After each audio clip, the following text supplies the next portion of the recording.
끝나고 나서 선생님, 지문을 한번 잘 이렇게 면밀하게 분석해 보는 것이 좋을까요? 아니면 이게 문제를 이게 막 선지가 어떻게 구성되고 막 혹은 내가 어디가 판단 지점이고 이런 걸 한번 생각해 보는 게 좋을까요? 개인적으로는 당연히 이쪽입니다.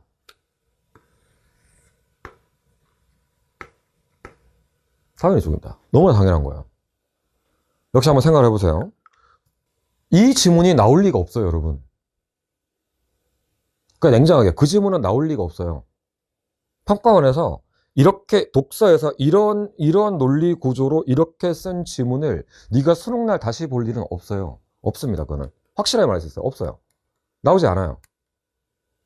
그러니까 여러분이 지문을 빡빡하게 분석할 필요는 없어요. 그거는 선생님이랑 같이 나중에 해강 들을 때 선생님이랑 같이 하면 돼. 선생님이 우리가 보통 이제 수업 시간에 그렇게 진행되거든요. 이게 모의고사 수업은 보통 그렇게 해요. 내가 저 지문 자체의 분석이 중요한 게 아니라 저런 식의 글의 흐름이나 저런 식의 표현이나 저런 식의 논리가 평가원 몇 년도 어디에 나왔는가가 중요한 거예요. 평가원에서도 이렇게 쓴 적이 있는데 아마 출제진들은 이런 부분을 참고해서 논리를 펼친 것 같다. 이런 논리는 여러분이 알아둘만 하다. 여기에 이렇게 전제를 깔고 이렇게 들어가는 요 흐름은 평가원에서 자주 쓰는 이야기다. 그러니까 이 지문에서 요 부분은 여러분이 좀 잘 알아두셔야 된다. 이렇게 얘기를 해줘요. 그럼 이제 그때부터 여러분은 그 지문이 의미가 있어지는 거예요. 그게 아니라면 여러분이 도대체 얘를 분석해서 얻을 수 있는 게 없어요. 그러니까 우리 냉정하게 먼저 생각하자니까. 나는 여러분을 대학 보내는 게 내 목표야. 무조건 여러분 100점 맞게 하면 돼요. 그러니까 생각을 한번 해봐. 너무나 당연하게도 이 지문은 다시 나올 리가 없습니다. 볼 일이 없어요. 이 소재는 연계될 수 있겠지. 그렇겠죠? 작년에 우리 강캐에서 또 2지문 맞췄잖아요. 해마다 강캐에는 서너 지문 맞춰요. 작년에 한 2지문 정도 맞췄는데 어쨌든 간에 그러면 그 소재는 나올 수 있어요. 하지만 그 글이 나오는 건 아니에요. 그러면 소재 때문에 여러분이 다른 걸 해볼 수는 있어. 그건 이따 얘기할게요. 소재 때문에 다른 걸 해볼 수는 있겠지만 그런 게 아니라면 여러분은 지문 자체를 가지고는 너무 크게 고민할 필요는 없습니다. 대신에 문제를 신경 써요. 문제를. 아까 얘기했던 것과 같은 맥락입니다. 오답률 너무 높은 문제는 신경 쓸 필요 없어. 그러나 오답률 낮은 문제들 같은 경우는 신경을 쓰세요. 이거 어떻게 판단했어야 되는가? 과연 이들이 나한테 원하는 건 무엇이었나? 이 부분은 항상 고민을 하세요.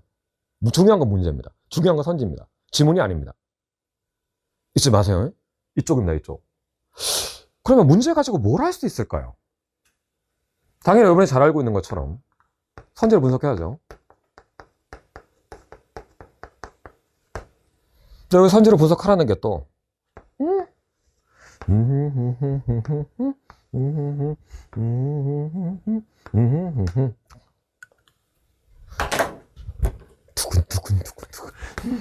두근두근두근두근 같은 말 뭐 이런 건 선지 분석이라고 하지 않지.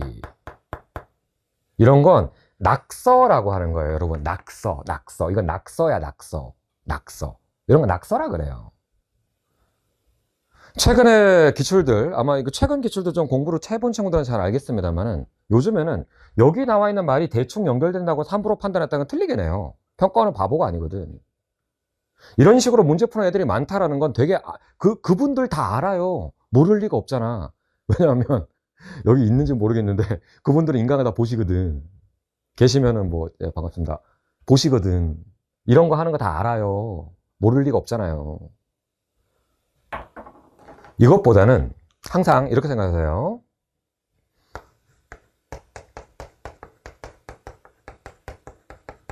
지금까지 여러분이 공부했던 방식들 전부 다 소중한 것이고 다 맞는 것이었습니다. 우리는 이제 실전적으로 뭔가를 할 수 있어야 돼요. 모든 선지는 주장입니다, 여러분. 주장이에요. 요거는 이제 아마 대상학원에서 선생님한테 이렇게 질문하러 뭐 문제 같은 거 물어보러 이렇게 온 친구들한테 내가 늘 하는 말이에요. 뭐 예를 들어 선생님 4번이 답인 건 알겠는데요. 3번은 왜 답이 될 수 없나요? 라고 물으면 내가 하는 말은 3번이 무슨 말인데부터 물어봐요, 항상. 그 선지가 무슨 뜻인데? 3번이 지금 무슨 얘기를 하고 있는데를 먼저 물어요. 그러니까 얘가 뭔지를 먼저 알아야 돼요, 여러분. 잘 생각해 보세요. 선지를 판단한다는 건 타인의 주장을 평가하는 거예요. 여러분의 친구가 여러분한테 어떤 주장을 펼쳤어요. 그러면 여러분 입장에서는 그 친구의 주장을 어떻게 평가할 거예요? 그러면 일단 얘가 뭐라고 하는지 알아야 되겠죠? 그다음 두 번째는 뭐예요? 이것을 뒷받침하는 이유나 근거가 있겠죠? 맞죠? 그렇다면 결국 그 다음에 네가 할 일은 이 이유나 근거가 지문이나 혹은 보기에 그것이 있는가 없는가를 따지는 거겠죠. 그때 이게 내가 너무 머리가 좋아서 내 머릿속에 얘가 이렇게 들어와 있어요. 그러면 나는 이렇게 바로 비교하면 돼. 그러나 지문이 너무 복잡해가지고 나는 지문 내용이 다 머릿속에 들어오진 않아. 그럼 뭐 하면 돼요? 이렇게 비교할 줄만 알면 돼요, 네가. 이게 다예요. 선지를 판단한다는 건 이게 다야. 모든 선지는 주장입니다. 이 말이 맞기 위해서는 어떤 이유나 근거가 있어야 되는가? 그 이유나 근거가 지문이나 보기에 있는가? 혹은 이유나 근거가 아까 읽었던 내 머릿속에 있는가? 그렇다면 내가 그걸 비교해서 이 주장의 적절성을 판단하는 겁니다. 적절성. OX가 아닙니다. TF가 아닙니다. 적절성입니다. 왜냐하면 여러분의 발문은 전부 다 적절한 것을 묻고 있거든요. 항상 생각을 하세요. 선생님, 이렇게 보면 안 돼요? 이렇게 보면 안 돼요? 그렇게 봐도 돼. 안 될 게 뭐야? 그렇게 볼 수도 있지. 아니, 안 될 게 뭐야? 그렇게 생각해도 상관없어. 상관없긴 한데 그건 일반적이지 않아. 그건 정상적이지 않아. 그건 상식적이지 않은 사고야. 말고는 우리가 해줄 말이 없어요. 왜냐면 우리 논리학 시험 보는 게 아니거든. 우리 논리학 시험을 보지 않아요. 판단의 적절성을 따지는 시험입니다. 그러니까 수능 문제는 항상 적절한 것, 적절하지 않은 것, 가장 적절한 것을 묻고 있는 겁니다. 항상. 그럴 수밖에 없는 거예요, 여러분. 선지를 따진다는 건 이런 겁니다. 이 발문에 대하여 선지를 끊어놓고 거기 있는 단어 하나에 매몰되지 마세요. 매몰되지 마. 그런 거 아무 의미 없습니다. 그렇게 해서 100점 맞는 애는 없어요. 내 장담하는데 없어, 그런 애는.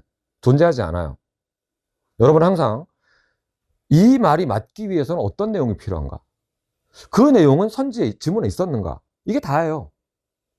고등학교 1학년, 2학년 학력평가에서야 이 선지 내용이 지문에 그대로 있지. 근데 지금 3학년 올라와서 여러분이 평가원 시험 보고 혹은 조금 난도 높고 좀 괜찮은 모의고사, 강케이 같은 거 이런 거 보면 선지 내용이 그대로 지문에 안 적겠어요, 여러분. 그럴 리가 없잖아요. 그건 기억력 검사지 국어 시험이 아니잖아. 잊지 마시고 항상 선생님 지문은요? 그럼 지문은 버립니까? 아니지. 지문은 중심 내용, 주제의식이라고 하는 것이 어떤 방식으로 구현되었는가만 알면 돼요. 그것만 알면 돼. 이 사람이 이 이야기를 전달하려고 썰을 이렇게 풀었구나. 소설이든 시든 다 마찬가지예요. 이런 얘기를 하고 싶어서 이미지를 이렇게 써버렸구나.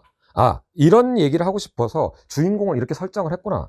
이런 주제의식을 전달하고 싶어서 지문을 이렇게 썰을 풀어나갔구나. 이게 중요한 겁니다. 여러분은 이것만 하면 돼요. 수업시간 선생님이랑 같이 그렇게 보면 돼. 우리 강캐 같은 경우에는 해설지에도 그 지문, 독서 같은 경우에 지문 전체 흐름을 다 요약해서 잘 정리를 해주셨고, 의식의 흐름 같은 걸 통해서도 여러분한테 계속 알려준단 말이에요. 이게 저걸 말하기 위해서 어떤 식으로 이렇게 글이 흘러갔는가. 그러니까 이런 게 중요한 거지. 잊지 마시고요. 다음에.